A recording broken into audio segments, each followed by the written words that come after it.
Hey there, friends. Welcome to your weekly energy update. We've got a bit of a theme that's carrying over from the previous week where something is continuing to be stripped away from your life. Something is leaving, something is beginning to change. There could be some experiences of loss or discomfort, but it feels like it's really necessary, whatever this piece is, because the results are greater balance, greater creative movement forward, like a fresh perspective starts to come in to your life. So there's a lot of excitement that I'm seeing here, though there might still be some sense of loss or some sense of pain that is carrying over, maybe from the previous week. Maybe it's starting to catch up with you this week. So I'm just gonna start us right off. Our first card is our Tower card here, which really is this.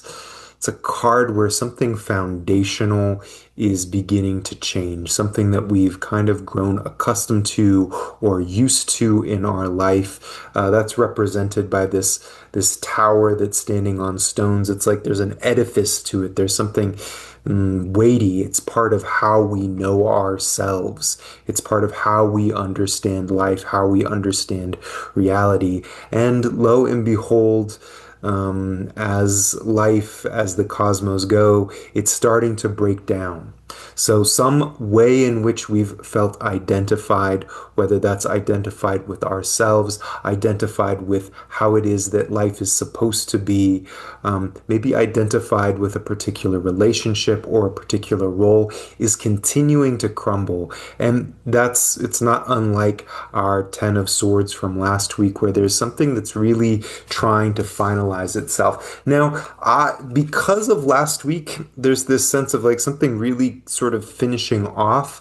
This is more of like the residue that continues to unbind, that continues to start to dissolve around us. Now, I asked for a bit of a clarifying card, and it came with the Three of Swords. Now, I often interpret the Three of Swords as grief that we haven't necessarily felt yet. So it may be something that's happening in our life right now, but often it's something that's happening in our life that's kicking up the dust from previous hurts, previous loss, previous grief. And we're sort of opening the hatch on that and allowing it to begin to move. So as something starts to dissolve, you might be experiencing some grief, some old injuries are coming up to be felt and to be loved and to be processed. Often when we feel our grief, there's like a melting quality to that. It's like if there's something that's been bottled up, I'm not ready to feel this grief, it gets kind of hard, it gets stagnant in our system. But once it starts to open or loosen up, once we've cultivated enough safety in ourselves or in our life to be able to begin to feel that, as it begins to come forward and the tears start to roll or the memories start to come back or we start to feel some of that sadness, it's like it becomes water. It starts to move, it starts to become fluid. And that fluidity means that part of who we think we are starts to dissolve. Because if there's something that we can't feel that's here, it's hard, we build part of our identity on top of that. And that's who we are. This is who I am. But as this starts to loosen up and be released, then who we think we are starts to get reorganized and rearranged. So there's a bit of that that's happening right now in likely in your world in some particular place. Now, the Six of Pentacles is our second card here, and I like to consider this card a both a card of like mutuality, making sure that we're getting what it is that we're giving and we're willing to receive support in the places that we need support and we're willing to give support in the places that we have the capacity to do so. But I also consider it a card of intelligent investments, being careful about where it is that you're putting your energy and making sure that wherever it is that you're putting your energy, you are getting some of that reciprocal energy back.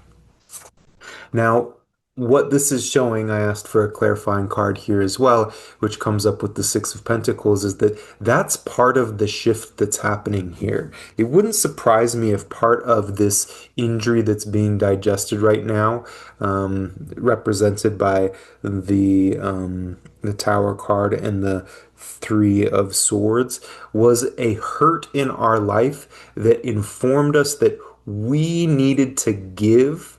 We needed to overgive. We needed to be the one that was available to give in order to be loved. We had to do this kind of work.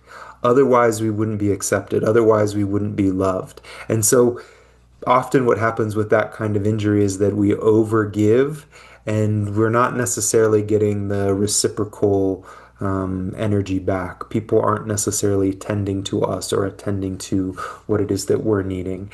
And this combination, the Six of Pentacles and the Six of Wands, is a sign that there's a kind of balance that's coming back, that you're going to be more discerning about where it is that you're spending your energy, your attention, and this big, beautiful heart that you have, how it is that you're giving that in the world, and that you're going to begin to get recognized for it. You're going to begin to feel the appreciation and some of that reciprocal energy coming back towards you.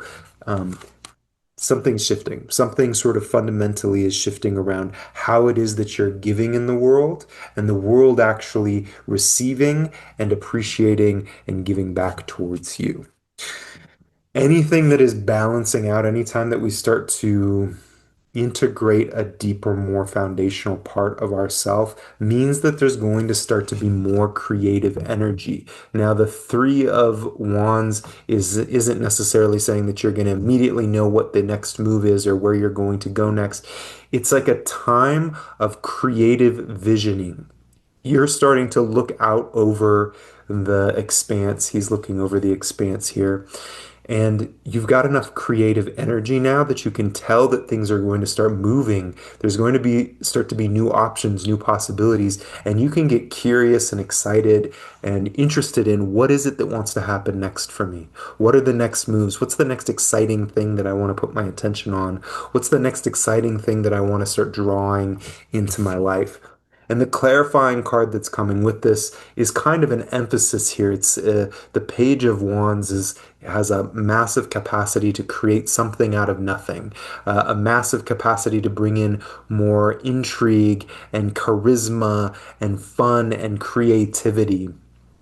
There's a bit of a willingness to explore and adventure and not take things too seriously. So you are coming into a place where it might feel like there's a lightening of the load. There's more room for you to be playful. There's more room for you to go, oh, I can use some of these creative resources for things that are really meaningful to me, not just trying to survive or not just trying to tend to others or not just trying to feel safe within yourself, but rather being more creatively productive in life and feeling like there's fun. Like your life can have some joy and some silliness and some excitement and some adventure in it. So I'm seeing, like I said, a bit of a continuation of last week. Something really deep is getting integrated as one thing sort of dissolves away, new possibilities start to show up. It's very exciting. Yeah, a pleasure to connect with you. As you know, you can grab readings with me down below. You can also check out more of the one-on-one transformational work that I do with people. And we do have a workshop coming up. We'll see when. I'm still finding the right timing to fit it in with the other trainings and the other work that I'm doing. But always a pleasure, and I can't wait to connect again soon. Take good care.